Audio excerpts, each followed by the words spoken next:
Welcome back to One-on-One with Mr. U. Of course, I am your host, Mr. U. In studio with us, SEO Optimizer Brandon Leibowitz is here. Brandon, how are you, brother? I'm doing well. Thank you for having me on today. My pleasure, sir. For those of you guys that are watching and listening for the very first time, thanks for making One-on-One with Mr. U part of your week. We are live on YouTube, Facebook, and LinkedIn. Of course, we'll have the episode up on all audio platforms sometime within the month. But thanks again for making us a part of your day today. All right, so Brandon, you are SEO Optimizer. For me, as a content creator, that piqued my interest right away because I deal a lot with content, obviously. A lot of people who are watching, listen to our show, they're in the same category. They're podcasters, they're content creators, they're authors, they're professional speakers. I'm one of all of those things, and then some. And our listeners are definitely fit in most of those categories. And SEO is something that we deal with a lot. When we first met, I told you, I said, you're the kind of guy, well, you had the kind of title. I get emails from people regarding who are offering to help me for X amount of dollars to get my SEO straight, to change my whole podcast and content creating life. For me, and for those that are watching and listening, tell us exactly what you're doing and how you got into it, Brandon. Go ahead. I kind of fell into the world of digital marketing back in 2007. After I graduated from college, I got my degree in business marketing. And one of the first jobs I was offered was doing SEO, which I didn't really know what that meant. I told the company that. They said, don't worry, we're new to this as well. And we're going to take you to different classes and workshops and seminars, and decided to give it a shot back in 2007. And after working there for a few months, I realized that everyone is probably going to have a website in the future.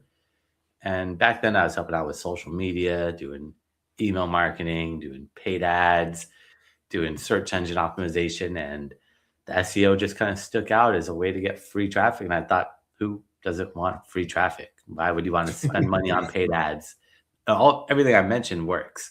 I'm not saying don't do them, but I just felt like SEO sounds like a good opportunity for helping businesses tap into free traffic from the search engines, and decided to stick with it, working at different advertising agencies as a director of SEO. And before work, after work, and on my lunch break, I'd work on my own company, and eventually built that up to where I was able to quit my job, and been doing this ever since, helping people tap into that free traffic from wherever people are searching, whether it's on search engines or the AI LLMs, or even Yelp, Amazon, YouTube, things like that. I love it, man. Man, here's a marketing idea for you. Get a t-shirt that says free traffic. Free traffic. I almost guarantee you have new clients on a weekly basis just by the t-shirt that says free traffic, man. That's just something that we content creators really care about, man. So thanks for sharing that. As a young person growing up, I think you said you grew up in SoCal. As a young person, can you see any factors that kind of led you to where you are in this place where you're being fulfilled in what you're doing? Do you see any kind of connective tissue there? When I was younger, I always had the entrepreneurial spirit, but didn't know much about digital marketing or anything like that. I mean, had MySpace and Facebook and things like that. But MySpace, oh my God, you dating us for real? When I was younger, those were the big ones, but didn't think about the digital side of things until after I graduated and got that first job. I'd always wanted to have my own business. So and when I was in high school, made like a clothing company for skateboarding. And so let that kind of go after I went to college. I should have focused on that, but I focused on school instead of the company, which I should have balanced both out, but went to school. And then after I graduated from college, got that degree in marketing. And that first job I got doing SEO, one of the conferences I went to that the company took me to, all these people spoke and said, like, I have 10 different websites, and I do drop shipping, and I do all these other things. It was back in 2007. So I was like, all right, this digital marketing thing might be able to help me tap into that entrepreneurial side of things and help me have my own business. And I realized I could work at this company that was selling a really niche product. They were selling 3D lenticular products, which not much competition out there for them. They only had a few competitors. So I was able to go to like a doctor or a restaurant or local plumber and tell them, hey, do you want help with your SEO? And that got me going with the freelance side of things while I was still working at that company, but made me realize that I could work full time at this agency or at this company. As long as I'm not helping other competitors do SEO, which they only had a couple, then they weren't mad because I'm doing SEO now after work. So I'm just learning it more and more. And it just helps them out in the long run as well, that company. That makes sense. What does SEO actually stand for? Kind of explain the sciences and dumb it down as much as you have to, sir. What does SEO actually mean? SEO is search engine optimization. That means ranking websites on the different search engines or wherever people are searching. When you search, there's usually ads at the top. Those are all paid ads. Those companies are paying for each visitor to their website for each click, pay-per-click. Okay. And then right below the ads are the organic, the free listings. And that is what SEO is, trying to get you in those free listings. So you're not spending money on paid ads, but you're getting that visibility for free organically. Makes sense. All right. So when we were talking initially, you were talking about researching keywords and standalone pages and backlinks. I'll be honest with you, I almost got a little dizzy hearing all of those things because I don't, even though I have a computer background, there's some aspects I'm like, it's kind of over my head. What do you do for somebody who has a business, but they don't have a website? Is this kind of stuff helpful for them? It's okay. You could do SEO on, well, like if you're an Amazon seller and you have an Amazon page, you could do SEO on your Amazon. If you have a Yelp, we could rank you higher on Yelp. If you have a YouTube channel, we could help your videos rank higher. But all those are just rented space. You don't own any of those sites, and they could take you down anytime. And your website is yours forever without noise and distractions. Because if you just have a YouTube channel, once someone watches your YouTube video, there's going to be other recommended videos that might not be yours. There's ads on the side. There's ads before your video. So it's easy to get sucked in and forget where you were and get lost and not follow through with that person's video or follow through with their call to action saying, learn more or contact me. But having your own website, that's yours, where you don't have any noise. There's no ads unless you put ads, which I would highly recommend. Don't run ads on your website because you're just giving other people traffic. But you want to promote yourself and you control that messaging. And that's where you get that full control where no one could take you down. You own that forever and that's yours. And I always recommend to people, build a website. You could build a simple website on WordPress or Blogger or any platform, Wix, Shopify, Squarespace, doesn't matter where, but having your own website is yours. And buy a domain name from like GoDaddy or wherever you want to buy a domain name. But having that means you get full control and you're not at the whims of these other companies that can take you down anytime. I've had a social media page on Instagram for skateboarding. It had 300,000 followers and Instagram took it down and never told me why, lost everything. Luckily I had a backup page, but the backup page only had 60,000, which is still big, but compared to over 300,000, that one really hurt. And it's still trying to get that back to this day. That was like 6 years ago, but you don't know what's going to happen. You haven't got it back yet. Why did they take it down? You don't know why? They don't tell you. Skateboarding can't be but so offensive. I mean, that's strange. Yeah, it must have been music in the background, maybe, or copyrighted music. But I had a warning before with music that was copyrighted. But I was like, I'll take that post down. I don't need to keep that post up. It's all good. But that's the only thing I could think of. But they don't tell you, and they don't need to tell you because you're using their service, their product. So they could take you down anytime, whenever you want. And I have tons of clients that have that same story where their business profile was taken down and they just don't know what happened and can't get it back.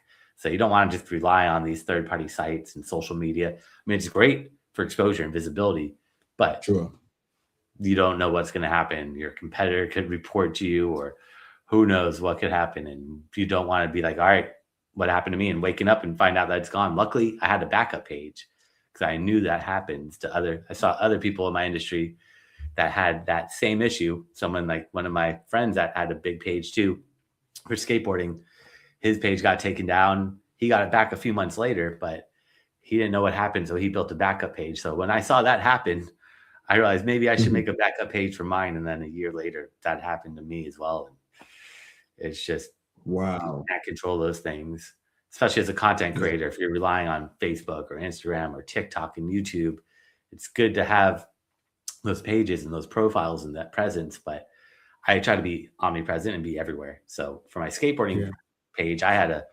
Facebook. Well, I had Instagram as my main source. And then from Instagram, I'd make it auto post to Facebook, to Twitter, to YouTube, to my website. That way I just make sure I have that full visibility. And by having Instagram auto post to Twitter, my Twitter grew to 50,000 followers for skateboarding, which I was like, did not expect that. I was like, Twitter for skateboarding doesn't seem like that. Or even my Pinterest grew to, I think, 14,000 followers.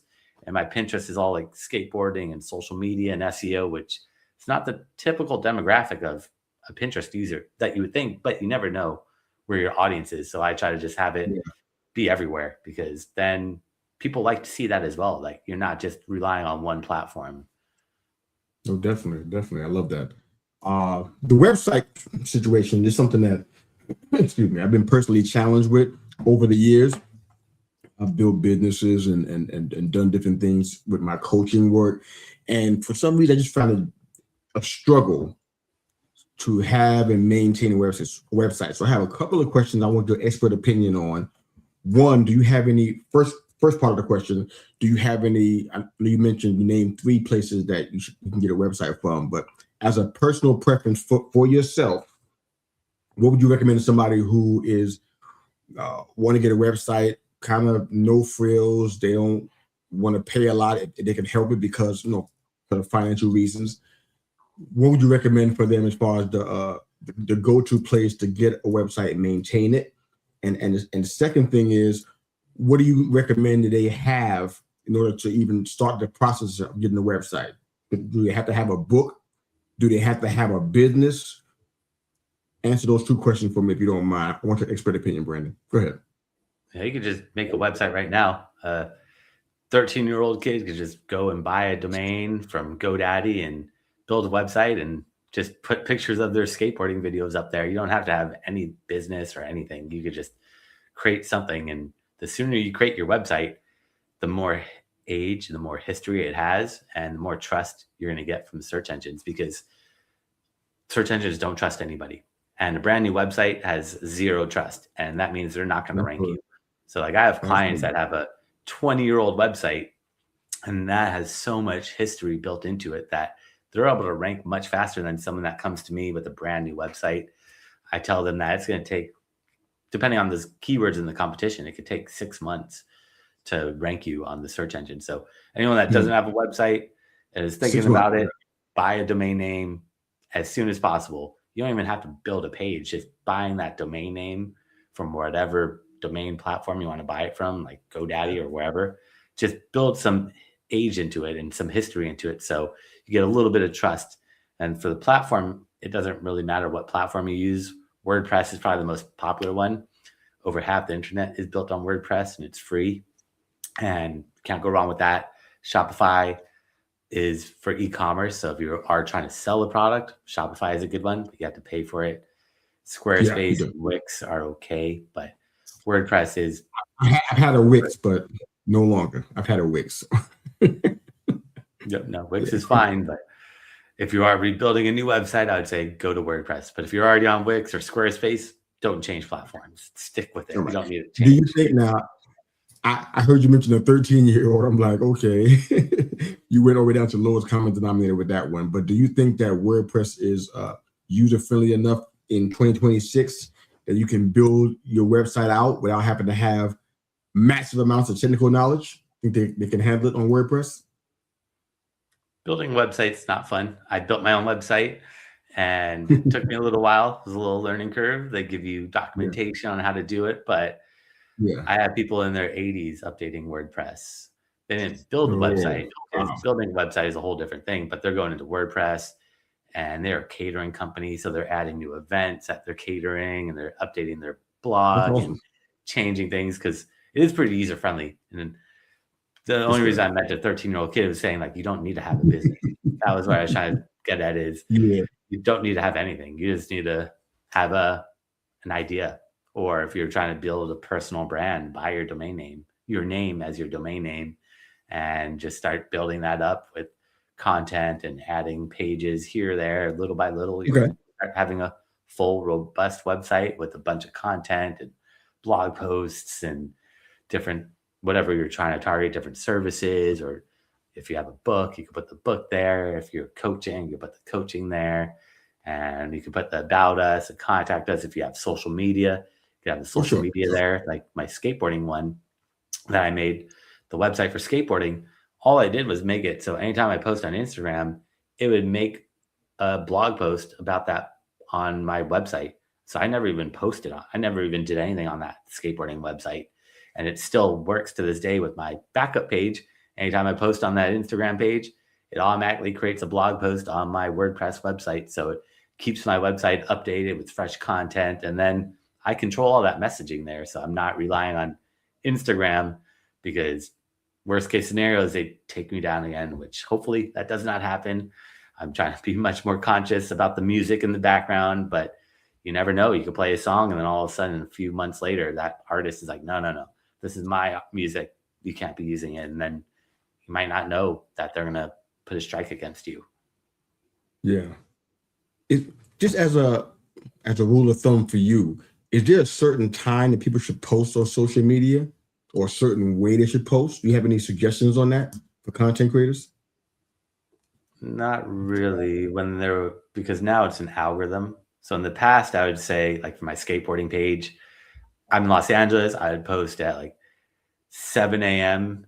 That way it hits 10 a.m. on the East Coast. So I'd hit them in the morning, then I'd post in the middle of the day, and then the evening. But it just depends on your audience. But nowadays, with the algorithm, it doesn't really matter too much. But like if you're selling baby products, then you're like, all right, when are parents free? Like what time? So you try to think like that. But that algorithm, they just show like a post from a week ago or 2 weeks ago. But it still is good not to just like post it in the middle of the night when people are sleeping.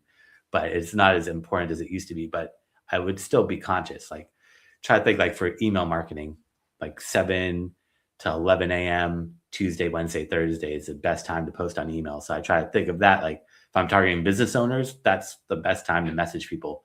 Monday, they're catching up on emails.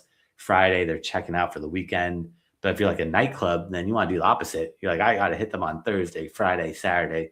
So you just got to think who your audience is and what time are they going to be active. Look at your analytics to see when they're most engaged. And then you can use like scheduling tools to schedule it all out. That way you don't have to post manually like Hootsuite or Buffer. Because I like to automate everything.